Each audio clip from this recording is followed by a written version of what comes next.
Hello everyone. We are in my town of Durham, the Bowl City, and we have lots of bowls that different artisans have created, and this is a fantastic piece of metal, scrapped metal.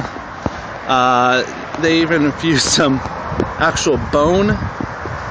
There's a pelvis within the bowl.